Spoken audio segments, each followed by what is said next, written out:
Salam sejahtera tuan-tuan, puan-puan yang dihormati dan dikasihi sekalian. Saya tak ketagi jawatan PM, kata Anwar Ibrahim. Datuk Seri Anwar Ibrahim berlapang dada sekiranya Pakatan Harapan enggan mencalonkan beliau sebagai Perdana Menteri selepas ini. Pengurusi Pakatan Harapan merangkap Presiden PKR berkata, tiada masalah baginya untuk melepaskan pencalonan itu, memandangkan ramai lagi pemimpin muda dalam parti lebih berkelayakan untuk ditampilkan sebagai Perdana Menteri. Tiada sebab saya terlalu mengejar jawatan Perdana Menteri sekiranya PH berjaya memerintah negara.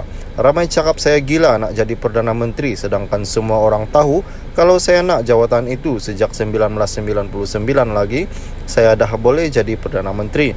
Bukan susah pun, cium saja tangan orang tua tu, selesailah. Namun bukanlah 15 ahli parlimen UMNO sebelum ini turut nyata sokongan kepada saya untuk menjadi Perdana Menteri, dan mereka turut mempersembahkan perkara itu kepada Yang di-Pertuan Agong. Katanya ketika berceramah,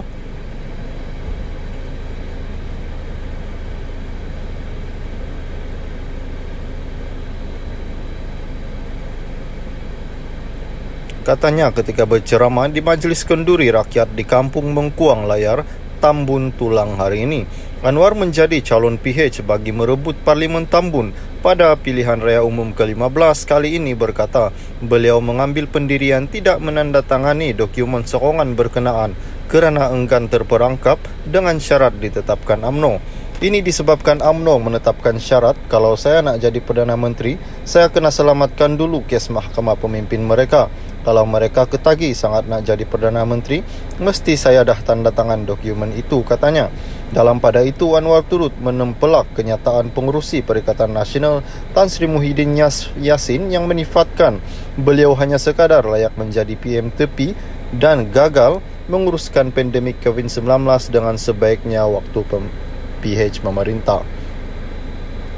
Saya juga tahu Muhyiddin sewaktu menjadi calon atau Menteri Besar Johor pun sudah dilelong semua tanah di sana. Saya tahu semuanya, katanya. Anwar Ibrahim. Datuk Seri Anwar Ibrahim berlapang dada sekiranya Pakatan Harapan enggan mencalonkan beliau sebagai Perdana Menteri selepas ini. Pengurusi Pakatan Harapan merangkap Presiden PKR berkata, tiada masalah baginya untuk melepaskan pencalonan itu, memandangkan ramai lagi pemimpin muda dalam parti lebih berkelayakan untuk ditampilkan sebagai Perdana Menteri. Tiada sebab saya terlalu mengejar jawatan Perdana Menteri sekiranya PH berjaya memerintah negara. Ramai cakap saya gila nak jadi Perdana Menteri, sedangkan semua orang tahu kalau saya nak jawatan itu sejak 1999 lagi, saya dah boleh jadi Perdana Menteri. Bukan susah pun, cium saja tangan orang tua tu, selesailah. Namun bukanlah 15 ahli parlimen UMNO sebelum ini turut nyata sokongan kepada saya untuk menjadi Perdana Menteri, dan mereka turut mempersembahkan perkara itu kepada Yang di-Pertuan Agong. Katanya ketika berceramah,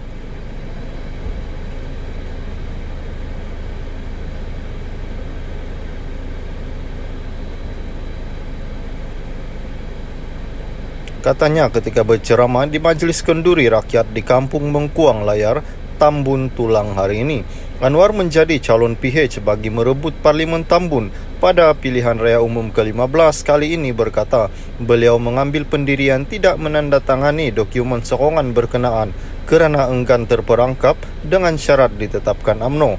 Ini disebabkan UMNO menetapkan syarat kalau saya nak jadi Perdana Menteri, saya kena selamatkan dulu kes mahkamah pemimpin mereka. Kalau mereka ketagi sangat nak jadi Perdana Menteri, mesti saya dah tanda tangan dokumen itu, katanya. Dalam pada itu, Anwar turut menempelak kenyataan pengurusi Perikatan Nasional Tan Sri Muhyiddin Yassin yang menifatkan beliau hanya sekadar layak menjadi PM tepi dan gagal menguruskan pandemik COVID-19 dengan sebaiknya waktu PH memerintah. Saya juga tahu Muhyiddin sewaktu menjadi calon atau Menteri Besar Johor pun sudah dilelong semua tanah di sana. Saya tahu semuanya, katanya.